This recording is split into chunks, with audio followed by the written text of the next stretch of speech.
Players on Hypixel can do all sorts of despicable things. They may cheat in a game, they may say something rude to another player, or maybe they'll take it one step further and threaten to reveal personal information. However, while all of these things are pretty despicable in their own right, a player recently did something that I think easily trumps all of the above. It involves deceiving those closest to you, greed, and the betrayal of trust, all for what most people would agree is hardly worth even a fraction of that. What's going on, everyone? It's your favorite blue guy here, and today I'm going to share a recent story that has been bouncing all around the forums and why, in my opinion, this is outright the worst thing a Hypixel player has done in a long while. As always, if you like the content you're seeing, consider leaving a sub here and to my other channels if you haven't already. I also got a rank giveaway that's lasting the entirety of summer. This video is a bit of a downer and we're almost at the finish line for this, so if this video soured your mood too much and you want something to brighten your day, consider clicking that annotation in the top right corner to find out how to win. This person's action to start such a fiery response from the community was fake their own death. So you may be thinking, who could this person be? How could someone this despicable exist in the community? Well, his name is Wheatgod. Wheatgod was a guy who spent most of his time in the community on the forums, predominantly in the Skyblock section. He joined the forums back in the summer of 2020 and built close relationships with many players on the forums. Most people would probably remember his really bizarre 30 virus artwork coming from him. He also ran for Skyblock president during that time, which got a bit of traction. In December of 2020, he announced he was giving his forum account to his sister, and then last October, an account claiming to be his brother made a thread announcing that Wheatgod had died. The thread reached 9 pages of replies before Teddy locked it. There were a lot of skeptical people on this thread, me included, since this happened extremely close to another faked death in the community, that being 2NFG. People were rightfully wondering if this was actually real or if it was yet another attempt to farm attention from someone devoid of it. Teddy made mention of this in his locking post and kind of aggressively threatened those expressing doubt with punishments. Sorry Teddy, you were kinda got here. So in the past few days, a thread came out from a guy named Melanade MC, who revealed to the community that Wheatgod was not actually dead, and that he had purposefully deceived and lied to those closest to him by faking his death in order to keep 500 million Skyblock coins. In this thread, Melanade MC showcases Discord messages between him and Wheatgod discussing how Wheatgod had done it and what exactly he had done to make it seem more realistic. The story here is that he took a 500 million Skyblock coin request from Rice Farmer 11, who is a more predominant PvP YouTuber. Apparently, according to this, Wheatgod didn't really have a good perspective on Rice Farmer 11 and detailed that he was a lying cheat to get win streaks in duels and bedwars and had bots to mess people up. So to keep these coins and I guess get revenge on Rice, he faked his death. The thread shows screenshots that some people expressed doubt about since faking messages these days can be really easy. The OP also shared a G-Doc with more images, as well as a video of him accessing these messages, which makes the story a bit more believable, as the amount of detail that would have to go into making all of this information up and still making it seem authentic would be just incredible. Now that alone would be enough, but nah, Mr. Big Man Wheatgod over here decided to keep the streak up by moving to another account, taking on another persona, and decided to fake schizophrenia on that account before deciding to fake death for the second time on this account,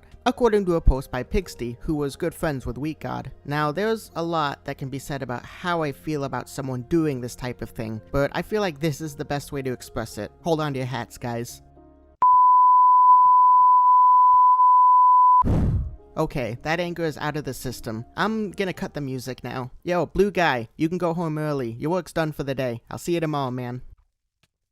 Now this hits way harder because I lost my mother last month. How do you think I would feel if after almost a year I suddenly saw her in a crowd and she was like, oh yeah, I faked that, but I wouldn't have been able to get this tuxedo I now own otherwise. This is that. A lot of people were really affected by that death thread. I saw a lot of really sincere and heartfelt posts. This is by far the evilest thing I think I've ever seen on the forums, apart from the other faked deaths of course. To those who were friends with Wheatgod, he basically told you to your faces that 500 million Skyblock coins was enough to render your friendship with him absolutely meaningless. 500 million coins and he couldn't care less what happened to you. You were the chewed gum he walked onto him. What he's done to you is far eviler than anything else that someone can do to you in this community, and the community should absolutely let him have it. And so far, they seem to be doing just that. His profile has been filled with nothing but his former close friends letting him have it, and rightfully so. Even though someone as evil as Wheatgod will make nothing of it, it does good for those he affected deeply with this despicable act. Now, Wheatgod actually isn't the only one I have issues with here in this story. The guy who initially made this news public, Melanade MC, also deserves a bit of flack for his role here, because not only did he wait almost an entire year to say this suddenly, but he also took part in selling this fake death to others, having a tribute in his signature before removing it shortly after. Melanade MC knew this info the entire time, and he's just as bad a person for his part in this. You have as much responsibility on your hands for how this affected everyone as Wheatgod does. Until I see you realize this and apologize for your role in doing so, which you have not done yet, you're not a winner in this story. And quite frankly, you're just as evil. I'll link the thread, the screenshots, and the video in the description if anyone wants to read and watch what I've discussed here. No fancy outro or anything. No one's a winner here. This is a lose-lose-lose situation. A loss for Wheatgod, a loss for Melanade MC, and a loss for the community who believed they had a good friend that they could trust.